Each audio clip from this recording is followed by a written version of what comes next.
and welcome along to TGP Has a Podcast. This week, you may notice a different voice starting things off, and that's because today's guest is our host with the most, Mike Noon.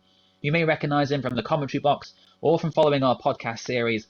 He's also had great successes, though, in the league, of which he has now been a part of since the F1 2014 days, meaning in just under a couple of years' time, he himself will have been in the league for a decade. Not bad going, hey? We had a good chat when we sat down to discuss all things TGP, including his successes in TGP2, a controversial pole position at Brands Hatch, and even his own stint as a league runner way back in 2016. So sit back, relax, and I hope you enjoy. Well, how are the turntables, Mike? I've got to say, I feel very uncomfortable in your chair here. You make it look so easy. But firstly, welcome to TGP as a podcast, and I have to ask, how does it feel to be on the opposite side of things here? It's a funny old feeling, Dom, I've got to say. Suddenly now it's my turn to be grilled and to dig up all the dirt from my past in the TGP series. Normally I'm the one that can sort of dig up a bit myself, but as you said, the shoe's on the other foot. So it's going to be good fun. I think we've got some good things to talk about. I'm sure you've got plenty of questions that you've been dying to ask me in this sort of scenario. So, no, I'm looking forward to it. Good. Plenty of questions, Mike. I'm also looking forward to this. Well, you've been a long-time face now to the league, starting way back at the very start of 2015. Now, do you remember much about it? I think it was the very start of the year. It was January. You joined TGP2. I think you joined for the second half of the season after the Christmas break. I don't remember too much personally. I don't know if you contacted me, if I maybe found you out, or if you heard it through someone else. Do you remember much about it? I do, funnily enough, yeah. So you contacted me via Twitter initially, obviously being the Twitter Grand Prix series, however else. But originally, that's when I was sort of just planning on maybe moving on to sort of PS4 from PS3. So initially, I think it was the sort of September, October time, turned it down and said, perhaps if things move on to PS4, then give me a shout. So that was sort of how it went to begin with. But then after a couple of months, as you said, getting into December, I sort of thought, well, actually, I don't really know quite when that move's going to happen. And it would be good fun to sort of get back into league racing again. I competed a little bit in a couple of leagues before. F101 that was run by Ollie Glazebrook, and very briefly in the Afro League, ironically, obviously run by Alex Afro, who's competed in the league now in TGP Series. So that's sort of how I got into it in the end. And then, yes, just got back to your message again and said, actually, is there space for me? Did you have much success in these other leagues at the start, or were they kind of challenging for midfield and stuff? Mainly midfield sort of battles. F1 2014, I was able to find a little bit of pace, but nothing sort of too special. So competed sort of very briefly in F101, but also did a stint in the F102. And also, I forgot to mention as well, Sean Grant and I very briefly ran a league as well. Sean Grant, obviously also a face within TGP series. We ran WFC, which is World Formula Championships, for a season. So that didn't last a huge amount of time, but never sort of any sustained pace or sustained competition in any league, really. I have to say, it was mainly just sort of on and off, and sort of really anything long term. Yeah, well, I think had I known that you'd ran a league with Sean Grant that didn't last too long, maybe I wouldn't have put you in charge of TGP 3.5 a few years later. But we'll get to that. I kept that one quiet. We will get to that later. Well, that is good to know. You started in TGP2. Your first week you came in, it was Italy and Singapore. You finished third in your debut race at Italy, and then Singapore, the very next race, only your second race in TGP2. You went on to win. Did you expect to start so well? I didn't really know what to expect. Obviously, you don't really know what sort of caliber of driver you're up against, and having never raced with any of you before, it's not that I met you through a sort of public lobby or anything along those lines. I didn't really know what to expect from anybody, or even myself to a certain degree. So I was chuffed to get a podium in the first race. I thought that was really good, and I'd always been very good around Singapore, so I was quite pleased that was a race that we were going to be partaking in quite early on in my TGP career. So that was very welcome. And then obviously, took the race win. But it was amazing. It's suddenly being, in this league with all these guys, who wanted to take part in this. It wasn't like just a load of friends getting together and doing something. This is something that was taken a bit more seriously, and that was quite nice. And obviously, Andy doing his iconic commentary within the sort of game chat as well was just incredible. I couldn't believe it. I know I had myself on mute because I didn't want to embarrass myself, and I was just in awe of Andy's commentary while things were going on. It was amazing that I knew what was going on around the rest of the race while racing in it. I'd never experienced that before, so it was really quite something. I do remember it quite vividly, and then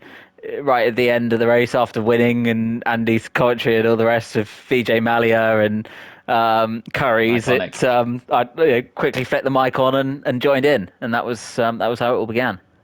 Oh, Andy's brilliant, isn't he? I remember finally seeing him for the first time. I joined a sprint lobby one day, and he was just there, some Scottish guy ranting away, giving commentary. I straight away, I had to stand that guy up. Brilliant stuff. Okay, well, good start then in TGP2, but you fast forward a few weeks. It was the title decider night. Me, myself, was racing Martin Diver. Very dramatic title decider. You can listen to that more on my podcast, in which I couldn't make the first race, but then was back for the second. And it was me versus Martin, Abu Dhabi. And on lap one, I couldn't believe my luck. I was there in the lead of the race, and a driver, I think, under the name of N8 Oni, who may have been you, Mike, had an incident with Martin. Now, do you remember much about that? Was it lag? Did you have a bit of a bad judgment call there, maybe? I think I'd come off of the back of racing in Austria with Martin and was winning. We were having a really good battle, and then I threw it away. I outbraked myself into what is now turn 3. Went wide, let Martin through. Martin went on to win the race, and I think I was obviously quite gutted about that. Because you weren't able to make, as you said, the first race. So I think they're going into the second race. I hadn't qualified particularly well, if I remember rightly, and had quite good pace. So wanted to sort of get on and make something happen. Unfortunately, in typical Mike Noon style, and it's sort of joked about that maybe I can be a bit reckless now, but I was even more, I guess, in my younger years, and misjudged it with Martin, and we came together. And it was very detrimental to him, and I think if I remember rightly, I was out of the race as well after a couple of laps, and obviously very disappointed, not how I wanted to end the season, and obviously cost him the chance of a title. But I suppose I didn't, having not really been in the league for long enough, didn't really, I guess, quite understand how how much it sort of meant, really, which was a shame. But I guess I felt bad very briefly, but very quickly sort of focusing, right, well, let's, next season I wanna be the one that's fighting for the title. Well, I'm very glad you took out Martin and not myself, because maybe you wouldn't have had another season in TGP had you. No, that could have been it then, couldn't it? Straight away, after such a short amount of time, my TGP career could have been over after, 6, 7 races. Yeah, so that was your first season in TGP2. You didn't quite have the same successes in season 12, which was the next one. Season 13, then you were in the title fight with Joe Sayer, also known as Sayer Sports. So in this season, I think you won 6 races compared to Joe's 4, but then ultimately missed out on the title by 17 points it was. So why do you think it was that Joe was able to beat you that season? You won more races. Was it just a lack of consistency? Yeah, I lacked consistency. I was getting a lot of penalties as well. I remember at Monaco, I've crossed the line. I think I crossed the line first, but ended up third after penalties. Singapore crashed out on the end of lap 1, having built up already over a second gap, just clipped the curb wrong, and it spat me into the wall, which you found particularly entertaining at the time, I can remember. I did. But yeah, I think I just lacked a sense of consistency, but also just, again, inexperience. A first real championship fight in a league situation, and I didn't have the sort of, I guess, the mindset of keeping calm, keeping collected with it, and just knowing that you got to score the points. And perhaps the inexperience came through and showed in that scenario, I think. So you say you threw away a comfortable victory at Singapore, but that was one circuit that you seemed to do really well at. I seem to remember every time it was Singapore, we knew you were the one to beat. What was it about that track that made you so quick there?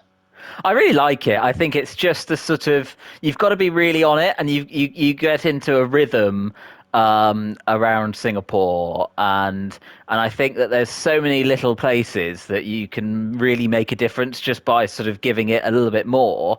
There's a couple of corners where you can push it a little bit harder, and there are some that you've got to know to sort of give a bit more of a wider berth, perhaps. And I think that's where the difference came through, and that probably comes a little bit from me perhaps racing in real life as well, and not just in the games. But I think that's why I enjoyed a circuit like Singapore.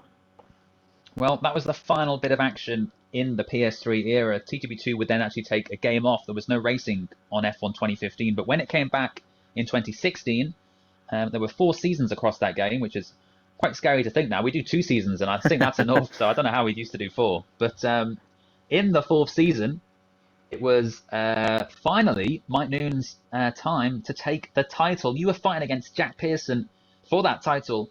And again, you won 9 races that season to Jack's 5, yet somehow it went down to the final race. Again, probably a lack of consistency, I guess, why it went down to that final race. But Yeah. your title battle with Jack, was that something you remember very well? Was that something that was he one of your hardest competitors to race against? Yes, he was fantastic and just so consistent. And the real sort of ironic thing about it is, as you said, the lack of consistency. Where when I've been racing in real life in karting, that was what won me my title karting was consistency. So to sort of have those two opposites was really strange. But I think that with that season, I made again too many errors. I had a slow start to the season. I mean, the race that sticks out like a sore thumb in my mind is Baku, when on lap 1 completely outbroke myself and smashed into the side of Joe Sayer, putting myself out and Joe in the pits at the back. And the gap at that point then was just huge. And we had some really quick guys that season as well. A couple fell by the wayside. And Jack was just consistently top three, top three, top three, and I'd have times when I've won and times when I'd finished 8th or 9th, um, and it was just too peaky for me, really, and that's what I think came undone. And you and I were teammates that season, and I can remember just how frustrated you were getting at me as well. You knew clearly the pace was in there to take the title, and at the end of the day, we were going for the constructors as well. It was not just a one-man band type scenario too. So you were relying on me to a certain point to pick up the other bits of the points to help us in the constructors, and I wasn't doing my job there. And I did get very frustrated with myself a lot of the time during that season. But yeah, it was really engrossing, that battle, and it'd be weekends getting on and practicing and trying to. The speed was there, and I took a fair amount of pole positions that season as well, if I remember rightly, but just was lacking in that consistency area, which was very frustrating. Did you do much to celebrate the title? Did it feel really good? Not really bothered? I was relieved because obviously I'd had that close call with Joe a couple of seasons earlier where I felt I probably deserved to have won that one. And obviously, the last race that we had, Jack and I, unfortunately, we had that issue with the lag, and it gave Jack damage, and it forced him into the pits, and obviously I ended up sort of getting around and taking the title. Actually, the next day after that, you say about getting and celebrating. I was going to the Reading and Leeds festival the day after that, so nice. I was able to go to the Reading and Leeds and have a fantastic time, knowing that I was newly crowned TGP2 champion. And I was there with a load of mates, and obviously none of them knew. And funny enough, I bumped into somebody while I was there. Who's called Nick Baldwin. He used to race an F101 back in the day, and I said to him, I was like, Nick, you'll never guess what? And he went, what? I said, I won TGP2 on Wednesday, and he was like, what? The the series, on F1. And I was like, yeah, and he was like, oh right, oh cool. And I was like, oh. Sod you then, I'm having a whale of a time here. I'm TGP2 champion, and I remember Jack was particularly annoyed having lost that title, and yeah, I did rub it in his face probably a little bit in that weekend, sending various clips of me celebrating, saying TGP2 champion, celebrate this way, and etc. So I loved it. I thought it was great fun. Pretty much just to rub it in Jack's face. I don't think he's really forgiven me for that, but I thought it was great. I think Jack took a bit of a sabbatical at the time from memory. I think he went on a Yes, he break did. from, yeah. But yeah, I had a great time. So just on that, it was the final race. There was a bit of lag between you two then. The title deciding race, Abu Dhabi, I think you two got quite close, and a lag spike maybe from your end, or maybe just a connection issue within the party. But it obviously left Jack worse off. Jack had a bit of damage, needed to come into pit. That pretty much meant you had won the title. Of course, no fault of your own. You'd been the better driver throughout the season. It wasn't really your fault, the incident anyway. It was just, a lag spike. I remember at the time, Jack was calling for maybe you should come into the pits to allow the fight to be close again, so then you could continue the battle. But was that ever really going through your head, or was it just, no, I've done nothing wrong here, It I'm going on was. to It win? genuinely was. I very nearly did peel into the pits, and then I sort of stopped and thought, "Hang on, that's stupid. Don't be silly." Yeah, I although I said about gloating, etc. I do. Sportsmanship is quite a key thing for me, and there was a bit of an internal battle there. But as you said, on the flip side of that, it's not as if I'd, sent one up the inside and spun him round and knocked him into the wall, and he'd had damage like a couple of times had happened that season. USA springs to mind. But that it could have been the other way round, and and I then thought, well, if it was the other way round, would Jack be peeling into the box for me? And I thought, no, he's not going to. Probably So not. that made my mind up for me, really. That it's a game at the end of the day. It's good fun, and but it's you've won, you've had a good season, you've won more races. It's you deserve just as much as he did. Oh, exactly. Well, you had some successes in TGP1 as well, the top tier of F1. A brilliant victory in changeable conditions at China, season 31. I remember this very well. You and Jack were, fair to say, not the quickest in No. TGP1. You'd obviously both done really well in TGP2. You'd earned your promotion, but still you weren't quite at the pace of the top drivers. But then it was the Chinese Grand Prix towards the start of the season, and you two were at the back. And I believe it was either going from wet to dry or dry to wet. Either way, whichever it was, the track was changing, and you and Jack came in at the right time. You were first to come in. I think Jack followed you in behind, and then what a race! Suddenly, It you was and Jack found fantastic, to be yourselves running through honest. the field. It was fantastic, and China awful on tyre wear as well. So we were starting from the back. I think if I remember rightly, we were 13th and 14th, something along those lines. So started on a set hard, obviously dropped back, but by the time everyone had pitted, we were first and second, and we were having a bit of a battle as well. But we also knew, I think, between the two of us, we had to play the long game here because our race really was coming at the end, and we had to be pretty sure that the rain was coming. And it got, I think, if I remember right, China's 15 laps or something, and it got to lap 11, 12, and it still wasn't there. And I think towards the end then of the 12th lap, it started raining, and if I remember rightly, I think there was a lap difference between Jack and I when we pitted, if I remember rightly, or did we pit the same lap? But anyway, there was only a handful of laps to go, and none of the guys on who'd already pitted box, they sort of took a gamble of staying out. So we came in, whacked on a set of intermediates, came back out, and it was like everyone was just standing still. And I remember it was the start of the last lap, and I was made my way back up to third. And I think I only had Corey and Softy to overtake, and I overtook Softy around the outside of turn number 3. Bugger me. I don't think I've ever overtaken Softy competitively in my life in TGP1, and to do it while he was probably doing about 50 miles an hour and I was doing double the speed, and then just gapped him. Couldn't believe it. And I had to keep it on the road as well. But suddenly, my as you said, I'd had a bit of success in TGP1 before, but I'd never really been overly quick. I'd only taken 2 wins previously, and they're both in the same season, the first season on F1 2015. So, it was purely out of nothing, and I was not really that quick. It was just that as you said, earned promotion, got to that point, and took my chances, and that's how I think that sometimes these sort of wins come about. You've got to take your chances in the right conditions, and thankfully everything lined up for me to be successful that day, and I made the most of the opportunity. So that was your third and final win in TGP1. Hopefully more to come. But yeah, at that time in TGP1, of course, you've been promoted from the second tier, which meant you therefore were free to lend your voice for some commentary in TGP2. So was commentary something you enjoyed doing, or was that something that you kind of were forced into by me? Because I was like, come on, Mike, help us out a bit.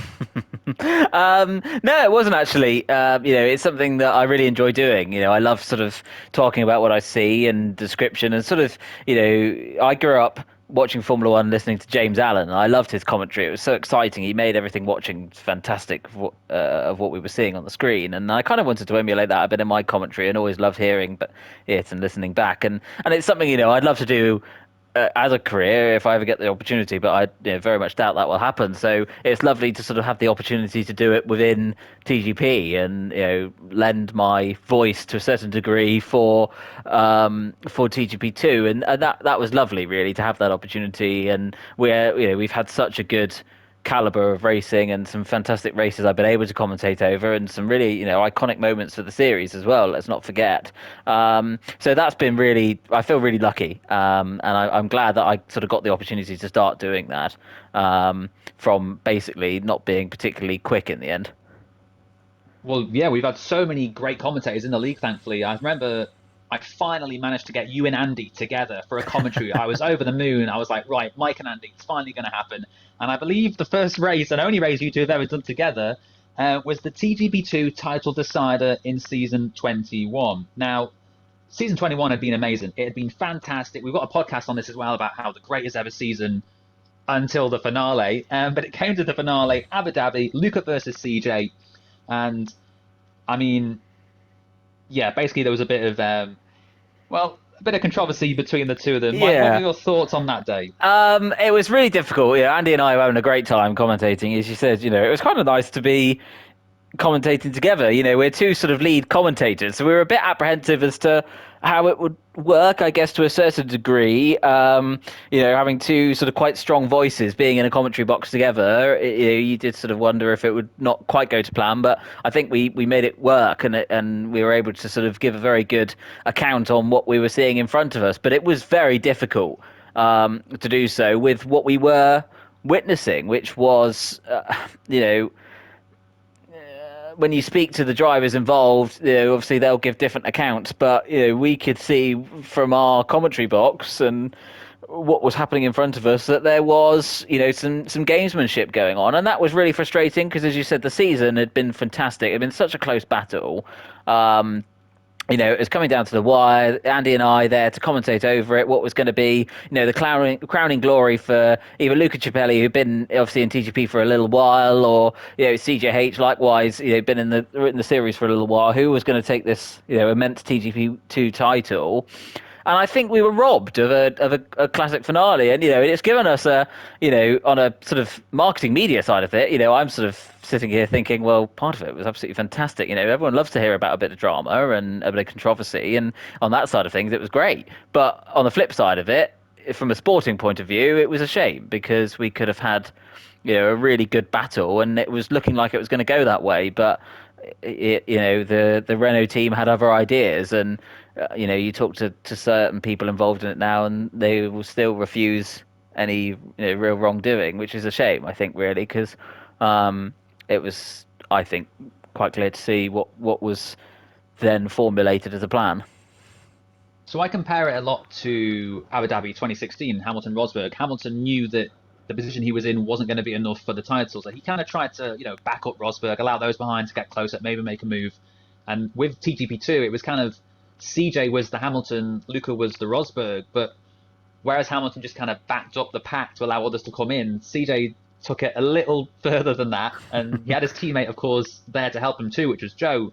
Do you have the blame solely at CJ? Do you think Luca had any part in that? Do you think it was just, I don't know? How do you see it? I think, unfortunately, no party was really came out of that in a particularly good light.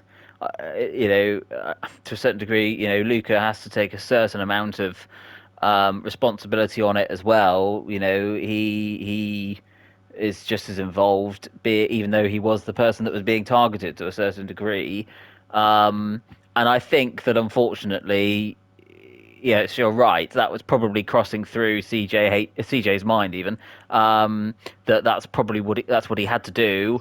And Joe, his teammate, was the man who was obviously assisting with that. And this whole sort of backing up, and I think it did get a little bit obvious that it was a little bit more than just sort of trying to slow him up in the end. And I think then CJ picked up a bit of damage or picked up a penalty, and he realised, it was all of a sudden it really was slipping away from him, and he needed something similar to happen to Luca in order for him to take a title, and that was a shame, really.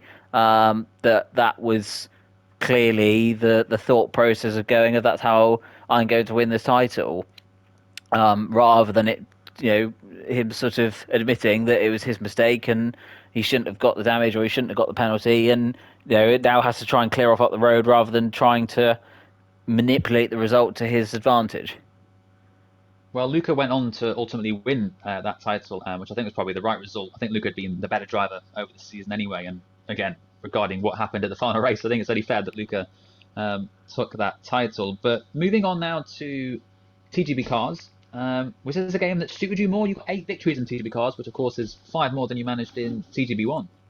I really enjoyed TGP Cars. I liked some of the cars that were being raced as well.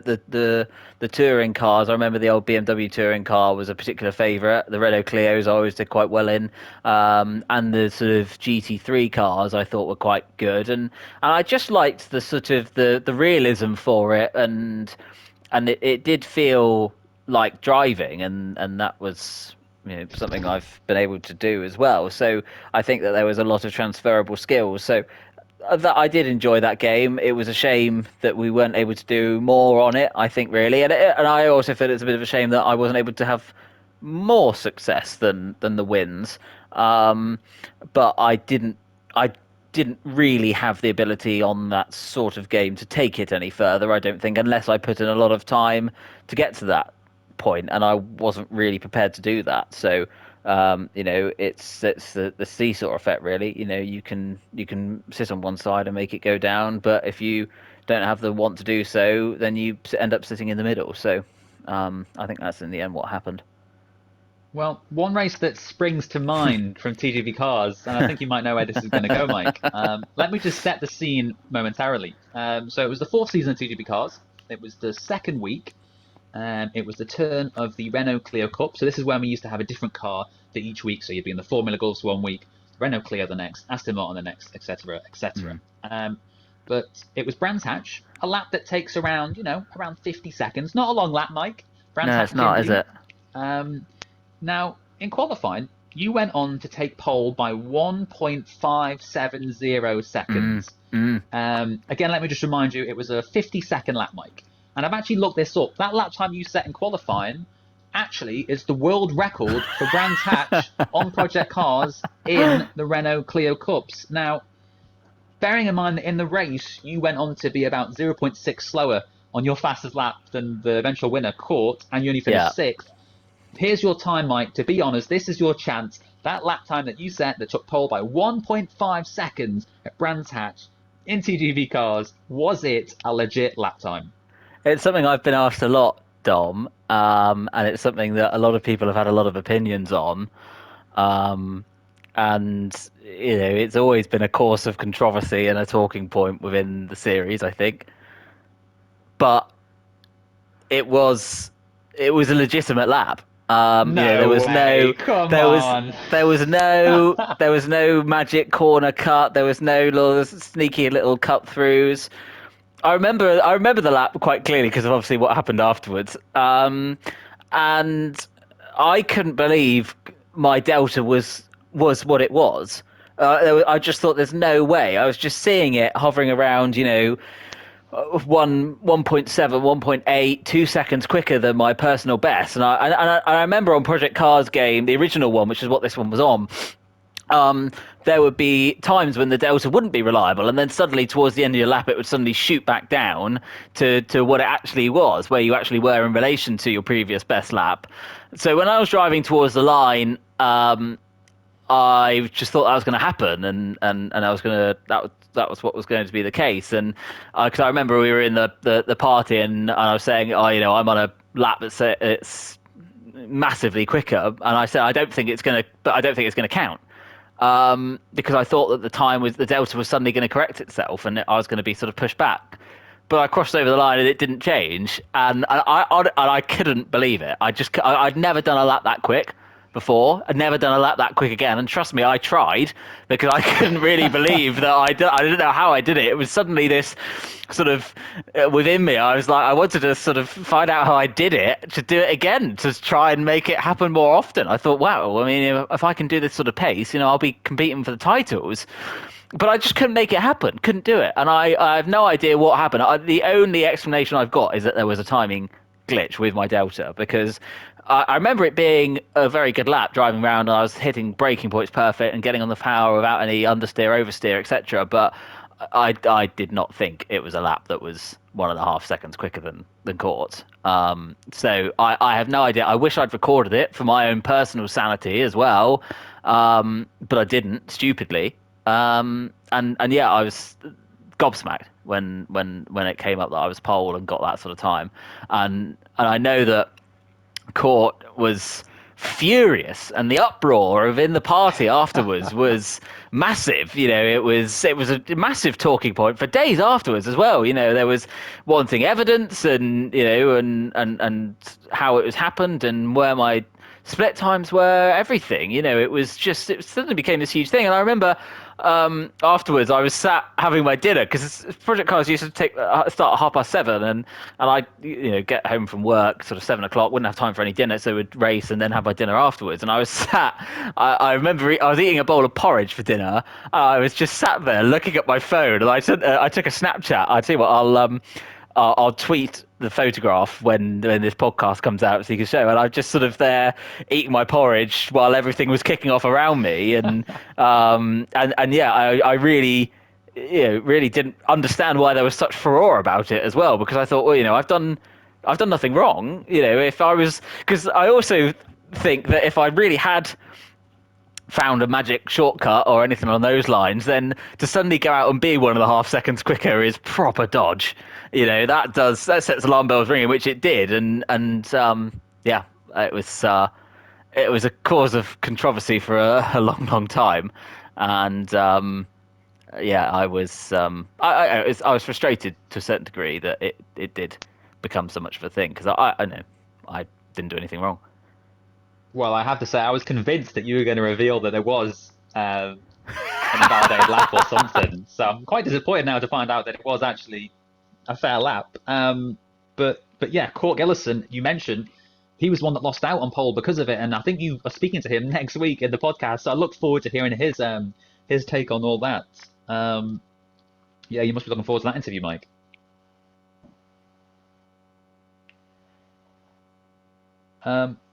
So we've got TGP Cars. That season you went on to finish only... In fact, you finished 11th in the championship that season. So that really was your high point, that qualifying session at Brands Hatch. Court Gillison went on to narrowly lose out to Chris Thurgood in the title battle. But on Project Cars, you set up a league, TGP 3.5. Now, do you remember how this came about? I do, yes, remember how that came about. They just released an update for Project Cars, and it included the 3.5 cars, and I found them fantastically fun to drive. I thought they were great. And I just thought it'd be a really good idea to sort of have a league running on just those cars. We obviously do the Formula One league, and it was very similar, but obviously, this being a sort of Project Cars style game, a bit more simulation style with these sort of machinery, I thought it would be quite good fun. And having run a league for a bit before, I sort of knew the basics of what had to be done, and wanted to sort of do it within TGP as well. I was really up for it. Really keen to sort of make it work and get get guys involved, and also there was a bit of an appetite for it as well, and yourself, understandably, it's a big effort running the league. You didn't want to take on too much more. So if there was a young whippersnapper who was you know confident enough and thought he could do it to as good as you, or hopefully even half as good as I'd hoped, then that could work. But unfortunately, it didn't quite come about, and it does annoy me that it didn't work out, and it annoys me as well that I don't think I really planned it properly for it to have ever really worked, because I think it could have been a lot better. So it's a sort of constant source of annoyance in my mind, if I'm being completely honest, that I didn't make it work, because I was so excited for it to do it initially. It really, really was keen, and to sort of not do it justice, I feel was wrong. And yes, it is. Sort of is the elephant in the room within TGP series now, and it's something that is frustrating, because I think about it now, and I just think how much better I could run it if I'd done it with sort of what I know now about organisation. So just a bit more context. This was another league within Project Cars. So I think it was the Formula 3.5s, if I'm correct. Is that right? That's right. Yeah. But the first week, in fact, the first few weeks, it was full lobbies. The excitement was very much there. I think it was ran on the weekend. That's so right. It started Yeah. off Sunday incredibly evenings. well. Yeah. So I think the hunger was definitely there for it. But yeah, as you said, it obviously kind of tailed off towards the end. And then, I mean, would you have liked to have done a second season at any point? Maybe a year after or two? Maybe try again?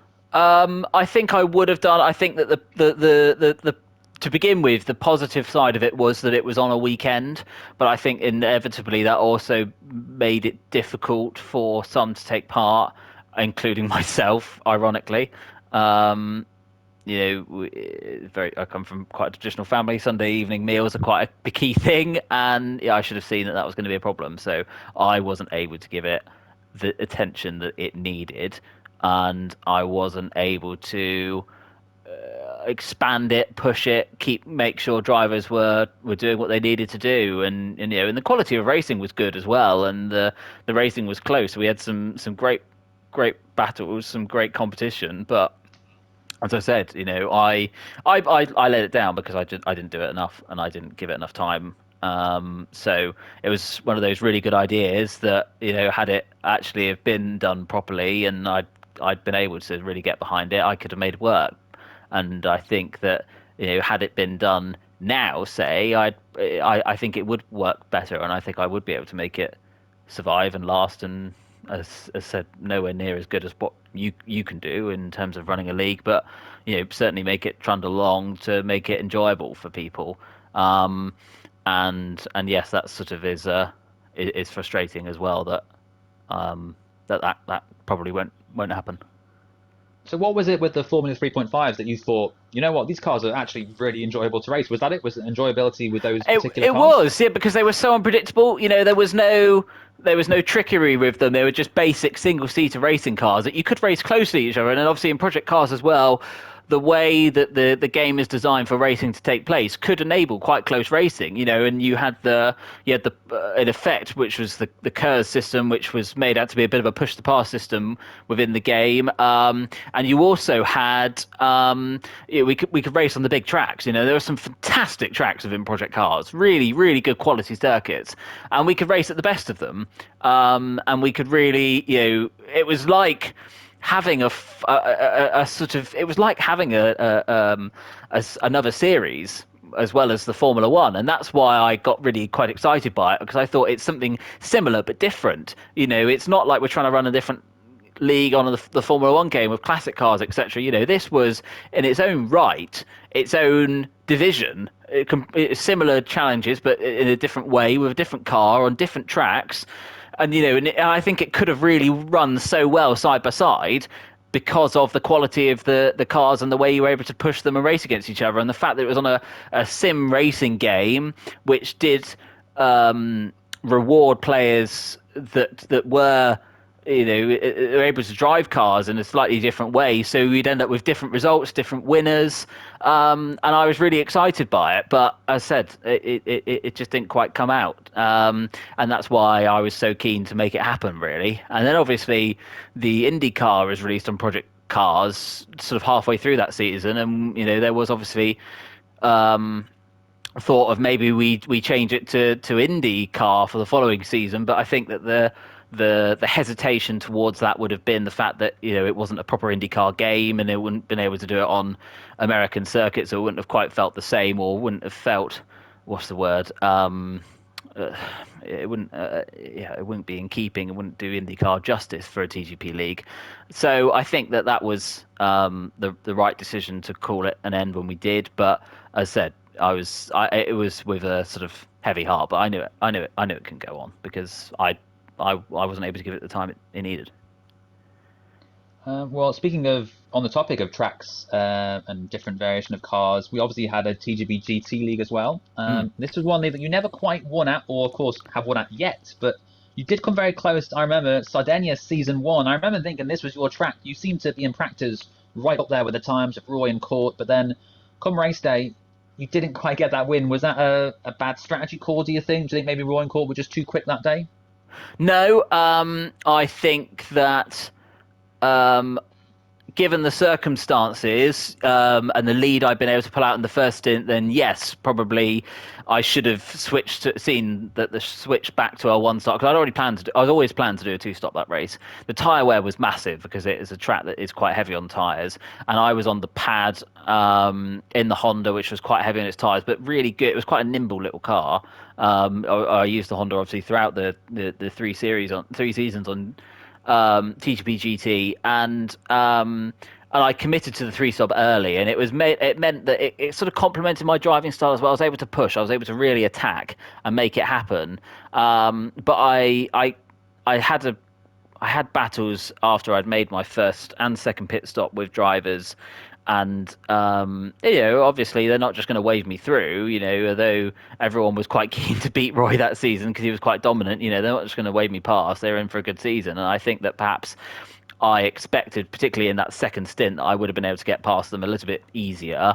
And then, obviously caught right to the back of Roy at the end of the last lap, which I was gutted about because I really did see an opportunity for me winning there, and I think that was my opportunity for a win. And obviously then I moved to the wheel at the end of the season 1, and I haven't really been able to find that form again, which again is really frustrating because on one lap I can be quite quick, but over a race distance it doesn't happen. And that's why obviously after season 2, when we moved to the sprint and feature race format, I was able to have sort of opportunities of winning sprint races then, a couple of times round, obviously in Goodwood, where I binned it. I was winning. There was only a couple of laps to go. I was ahead of Court. I had a good gap, and then I binned it. And then in Interlagos, Court passed me on the end of the penultimate lap, and that was really gutting because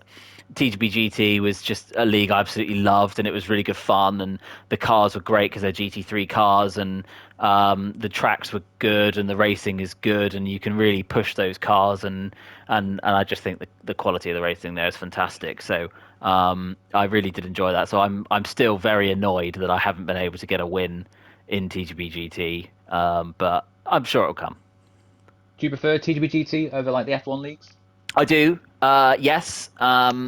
Just because I think that, I have no problem with the Formula One games, etc. Really, and I think the racing on there can be very good. But I just think that in terms of actual racing and purity, the GT cars, you can get so much better quality of racing. I think, it's less about strategies. It's all about sort of how much you can push and when you push and how you make it work for you. And I think that does make it more exciting, and the quality of racing is better. The side by side action, because the braking zones are so much bigger and the cars are so much more agile and fidgety, which naturally increases quality of racing when the cars are harder to drive. So I think personally, yes, the TGP and the grids we've had in the 3 seasons have just been fantastic. Really good bunch of chaps racing, all racing hard enough that it's fun and competitive, but also there's a bit of banter and camaraderie with it. And I just really like that, because I think that also comes from the fact that I'm not good enough on F1 games, so I'm not able to race and compete and challenge for wins with the best guys. Whereas on perhaps the leagues away from the racing away from Formula One, I'm able to do so, and that's probably another reason why I enjoy it more, because I feel that I'm able to compete better, which is very likely to be a reason. So your last real chance of a title was actually on the F1 game. This was F1 2020, I believe. Season 27. This was the epic 5-way title scrap throughout the season. There was you, Luca, Jack Pearson, Chris Johnson, Sam Hickey too, coming in close at the end. But this was a season where you kind of fell off towards the end. You were right up there for the first half of the season, but then it was kind of Luca and Jack that became the two standout men in the final couple of weeks. Were those two just too strong for you that season, if you remember much about it? I do, yes, because I, as you said, started the season so well, was really on form, and I thought, yeah, I'm going to have this. I was going for your win record as well. I was going for just going out there and really making a good go of it, getting the second TGP2 title. And I was quick. My one lap pace was fantastic. I think I took more poles than I did wins that season, because I was even getting poles into the second half of the year. But my pace dropped off in the middle of the season. I wasn't able to tamper into that pace that I had at the start of the season. I crashed out in Brazil as well, which was stupid. I went to grab a chip from the Mackies that Laura had just bought me, because I was just about to cross the line, and I knocked the analog stick to the left, then overcorrected to the right, and it spun me into the wall a few meters from the line, which I still hate myself for now. But that was going to change the outcome of my season. The damage was going to be done later on, but I didn't have the pace in the end, and there was tracks that I was able to compete at a little bit more, and some less, but. Yeah, that's racing, unfortunately, and I should have made more of an impact towards the start of the season. Well, you still have taken a TGP2 title, so even if you never win again, Mike, you still had that success in the second tier anyway. So yeah, you definitely can't look back in any regret with that. But in TGP2, race victories is something you've been very good at. Not quite the best at. There's been one more that's had just a few more wins than you. But how did it feel to at first take the record for the most number of victories in TGP2? Well, when I took it, it was during that season that we spoke about, and it was at USA. The race had started off dry, and it then got wet, and I chose to pit at the perfect time. I had really good pace even in the dry, and then when it went to the rain, I was miles quicker than anybody else, and I was pulling out such a gap. So I was in complete control. So I was really enjoying the race. I was having fun racing. And to a certain degree, it's funny. I didn't want it to end, because I was just in such a good zone and making it happen. But at the same time, I just wanted it to be over, because I just wanted that win record that I'd been waiting for so long. And yeah, when I remember during the race, actually starting the final lap, I said to you, I was like, do the commentators know? Do they know what this win will do to you? And you said, yep, they know. And I wasn't meaning that sort of like sarcastically. Obviously I didn't want to miss the opportunity for the socials. Of course. Yeah, of course. So it was, but that's sort of where my mind was at that point, because I had the race so much in control. I was fortunate enough to be able to think about these sorts of things, which was nice, because that made me enjoy it more, I think. And that season, that on that game, I think I did sort of reach a new level, but again, lacked the consistency, and that's been plaguing me throughout my whole TGP career.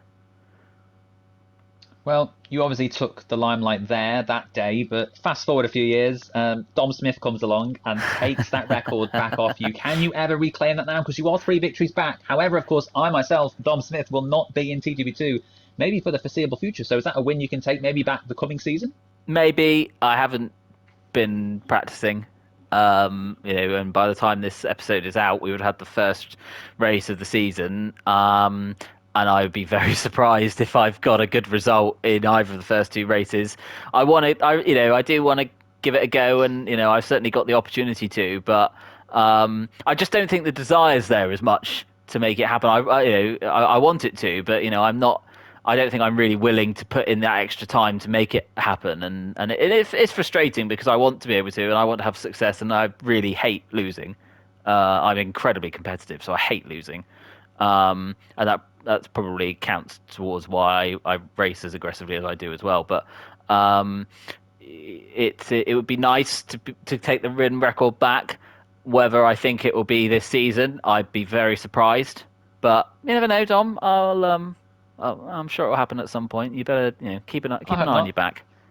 Okay. Well, there's one win that I'm almost certain you are going to take, and that is later in this year, June, there's going to be a TGP in real life karting event at Butmore Circuit. Now, there's going to be 14, 15 of us there in June, but you do seem to be the clear favourite, Mike. Of course, you are a karting champion, so if you don't win, I mean, it's pretty embarrassing for you, but are you It will going be. there expecting to be the quickest?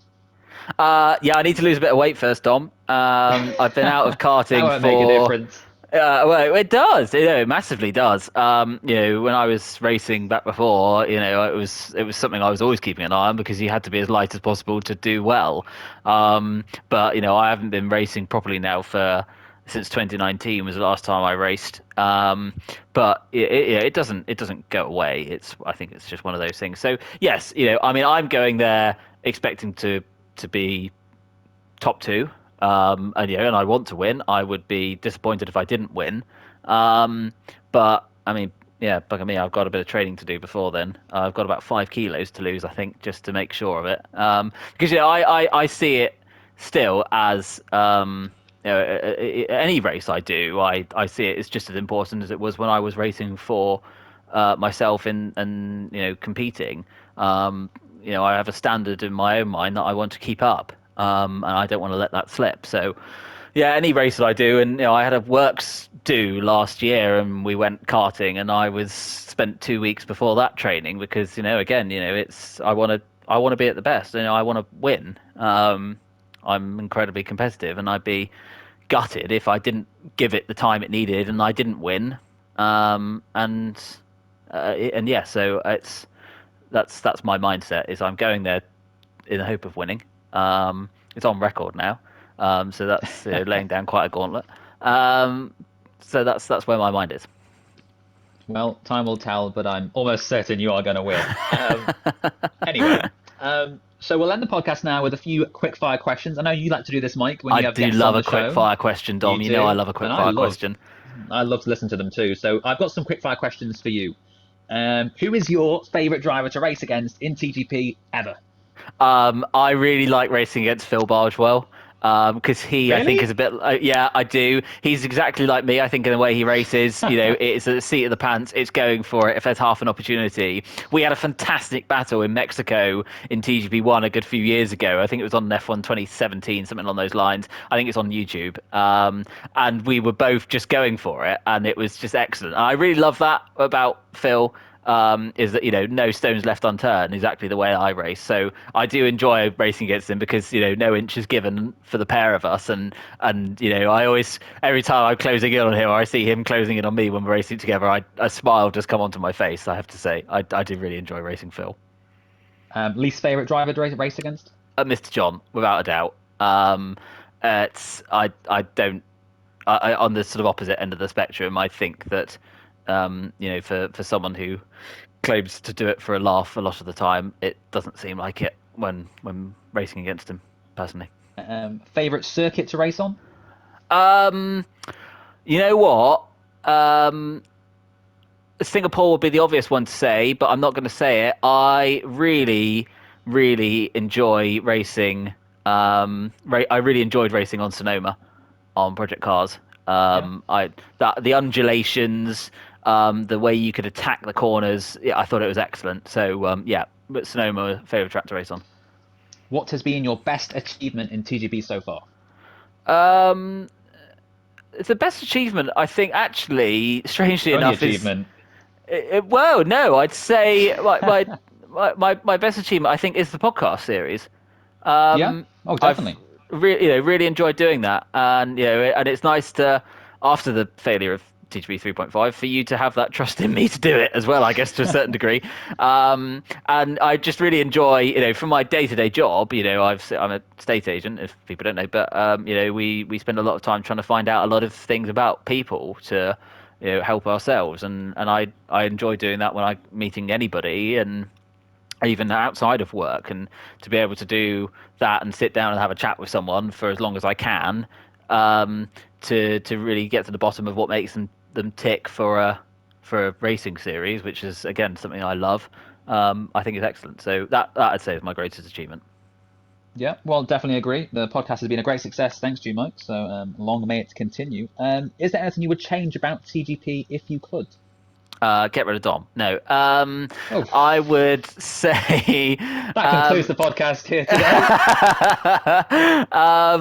I don't think there is. I think it works incredibly well as it does. I think that it would be silly to say that anything needs changing, because I don't think it does. I think you'd just be changing for the sake of it. It's been working really well now for this, and it's in its 12th year, and I think that has been the reason for its success is the fact that it hasn't felt that it's needed to change for the sake of it. It's if it's not broken, don't fix it, is the old saying, and I think that goes for TGP. What additional league would you like to see TGP take on? Oh, I tell you what, I would love there, if it does eventually happen and there is an IndyCar game, I would love there to be a proper TGP Indy. I think that would be so much fun. And the tracks, the cars, again, it's similar to Formula One but different. So yeah, if that was an option, I would get behind that massively. Okay, and finally, here's your second chance to tell the truth. Did you cheat in TGP cars to take pole position at Brands Hatch away from Court? No, I didn't cheat to take pole position at Brands Hatch from Court in season 4 of TGP cars. Okay, fair enough. Well, thank you very much, Mike, for joining me on the podcast today. It has been an absolute pleasure to interview you, and I can't wait to see you back to the interviewing from next week. Thank you for letting me come on to my own podcast. It's been good fun chatting, and hopefully people will enjoy listening to it. Definitely. It's been a pleasure. Thanks, Dom.